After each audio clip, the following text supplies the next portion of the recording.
आज का हमारा विषय है भारत में राजपूतों के पराजय के कारण। राजपूत पराजित हुए और भारत में स्थापित हुआ पश्चिम से आने वाले आक्रमणकारियों का साम्राज्य। गजनवी ने पहले आक्रमण किया, फिर गौरी ने आक्रमण किया। ये दोनों तुर्क थे और तुर्कों के आक्रमण के बाद भारत में मुस्लिम साम्राज्य की स्थापना हुई। बहुत महत्वपूर्ण प्रश्न है कि भारत में राजपूतों की हार के आखिरकार क्या कारण थे। कुछ राजनीतिक थे, कुछ धार्मिक थे, कुछ सामाजिक कारण थे और कुछ सैनिक कारण थे। इन सभी कारणों पर हम संक्षिप्त में बात करेंगे। राजपूतों में एकता का अभाव।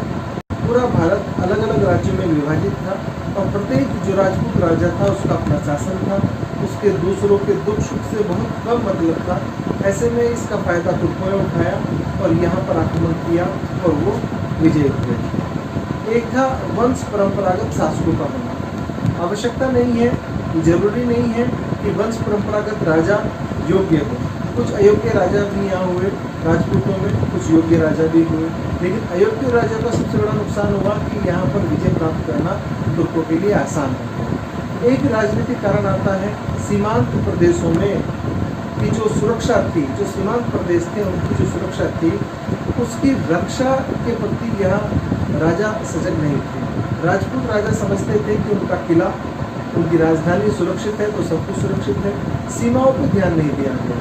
यदि सीमाओं पर हमारी सैनिकों की टुकड़ियाँ हुआ करती या बड़ी सेना बल वहाँ हुआ करता तो हम अपने देश को इस प्रकार के आक्रमणों से बचा सकते थे। किंतु राजपूतों ने केवल अपने किलों को और अपने राज्य, अपने क्षेत्र को उतने ही सीमित क्षेत्र तक उन्होंने सुरक्षित किया और सीमांत प्रदेशों की उपेक्षा की। ये भी एक उनकी पराजय का कारण। राजपूत राजा थे, उनमें परस्पर द्वेष की भावना थी, एक दूसरे से प्रतिस्पर्धा की भावना थी। प्रतिस्पर्धा की भावना थी कि हमें बेहतर दूसरे से होना है। इसका फायदा तुर्कों ने उठाया। उन्होंने अलग अलग करके राजा को पराजित किया और उनकी पराजय का कारण बना। एक था कि राष्ट्रीय भावना का अभाव था। राजपूत राजाओं के बीच में या भारतीय शासकों के बीच में राष्ट्रीय भावना का अभाव था। वो पूरे राष्ट्र को एक समझकर नहीं चल रहे थे। वे अपने अपने राज्यों में खोए हुए थे और उसका फायदा विदेशी आक्रमण करने वालों ने उठाया। सामाजिक कारण, यह जाति प्रथा अधिक सघन हो चली थी और छोटी निम्न जातियों और उच्च जातियों में भेद बहुत बढ़ गया था। ऐसे में जब आक्रमण यहाँ पर हुए उस समय जातियों ने आपस में सहयोगात्मक रवैया नहीं दिखाया। ये भी भारत में राजपूतों की हार का एक प्रमुख कारण था। राजपूतों का नैतिक पतन। कुछ इतिहासकार मानते हैं कि राजपूतों में नैतिक पतन हो चुका था। राजपूत शासक, सभी नहीं, कुछ शासक नैतिक पतन से गिर चुके थे। नैतिकता की उनमें कमी आ चुकी थी और वो रास रंग में व्यस्त रहते थे। ऐसे में तुर्कों ने उसका फायदा उठाया और यहाँ पर आक्रमण किया। अहंकार की अधिकता। राजपूत शासक अपनी शान शौकत के लिए तो जाने ही जाते थे, लेकिन इनमें कुछ राजा इतने अहंकार उनके अंदर आ चुका था।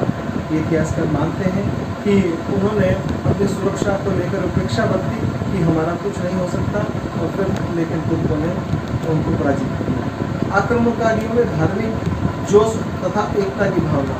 जो भारत पर आक्रमण करने वाले तुर्क थे उनके अंदर धार्मिक जोश था, एकता थी। वो जीतना चाहते थे, वो यहाँ से लूटना चाहते थे, यहाँ शासन करना चाहते थे। ये इतनी प्रकट उनके अंदर भावना थी, उन्होंने प्रचंड तरीके से भारत पर आक्रमण किया और वो विजयी भी हुए। कुछ सैनिक कारण थे। राजपूतों की सेनाओं का दोषपूर्ण संगठन। राजपूतों की सेनाओं में सैनिकों में, अश्वारोहियों में तालमेल की कमी आ गई थी और विशेषकर हाथियों के प्रयोग को एक कारण माना गया कि हाथी अगर युद्ध के दौरान बिगड़ जाते थे तो वो अपनी ही सेनाओं के लिए नुकसानदायक हो जाते थे। तो माना जाता था कि ये भी एक कारण है कि राजपूत शासक पराजित हुए। सुरक्षित सेना का अभाव। हमारे पास प्राचीन काल से ही सुरक्षित सेनाओं का एक अभाव माना गया है। ये देखा गया है कि राजपूत राजाओं के पास में सुरक्षित सेना का अभाव था। वो ऐसी सेना नहीं थी कि कभी आवश्यकता पड़े युद्ध के अंतिम दौर में तो वहाँ सेना भेजी जा सके।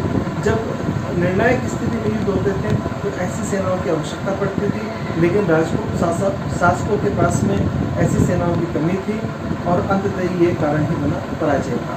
सैनिकों की संख्या कम होना, सैनिकों की संख्या तुर्कों की अपेक्षा में कम थी। वो विजयी होते थे, अपनी सेना बढ़ाते थे, लेकिन यहाँ सैन्य छोटे छोटे राज्यों के कारण उनके सैनिकों की कमी थी और उसका फायदा तुर्कों ने उठाया। आधुनिक अस्त्र शस्त्रों का अभाव, तुर्कों के पास उन्नत किस्म के अस्त्र शस्त्र थे और लेकिन भारतीयों के पास में परंपरागत अस्त्र शस्त्र थे। ऐसे में तुर्कों को विजय का कारण ये भी बना। कुछ धार्मिक कारण थे कि हिंदुस्तान का हिंदुओं में जो अंधविश्वास था, ये भी एक कारण था। हिंदुओं का जो विश्वास था वो अंधविश्वास में बदल गया था। ये मानते थे कि ईश्वर रक्षा कर लेगा, लेकिन बड़ा महत्वपूर्ण ये है कि ईश्वर भी उसकी रक्षा करता है जो अपनी स्वयं रक्षा करता है। और ये एक कारण बना कि हम ईश्वर पर इतना आश्रित हो गए कि हम अपनी रक्षा भी खुद नहीं कर पाए। ये भी हमारी पराजय का एक कारण है। युद्ध के सिद्धांत की प्रमुखता, हमारे प्राचीन काल से युद्ध के कुछ सिद्धांत रहे कि शरणागत की रक्षा करना है, युद्ध में माफ़ी मांगने वाले को क्षमा करना है और सायकाल के बाद में हमें युद्ध नहीं करना है। लेकिन वो इन नियमों के नहीं मानने वाले थे।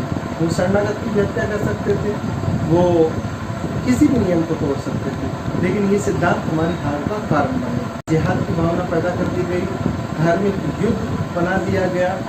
युद्ध लाभ के लिए थे, लेकिन धर्म युद्ध के रूप में उनको इस्तेमाल किया गया और कारण ये रहा कि धर्म की भावना युद्ध में जुड़ते ही वो युद्ध के प्रति आक्रामक हुए और उन्होंने राजपूतों को पराजित किया। तो इस प्रकार हम देखते हैं कि बहुत सारे राजनीतिक, सामाजिक, धार्मिक और सैनिक कारणों के साथ में राजपूत जो सेनाएं थी वो पराजित हुई और भारत में विदेशी आक्रमणकारियों का जो षड्यंत्र था वो सफल रहा। तो आशा करता हूँ कि ये प्रश्न आप महत्वपूर्ण तरीके से इसको तैयार कर लेंगे और ये आपकी आने वाली आगामी परीक्षाओं में उपयोगी साबित होगा। आपका दिन शुभ हो। धन्यवाद।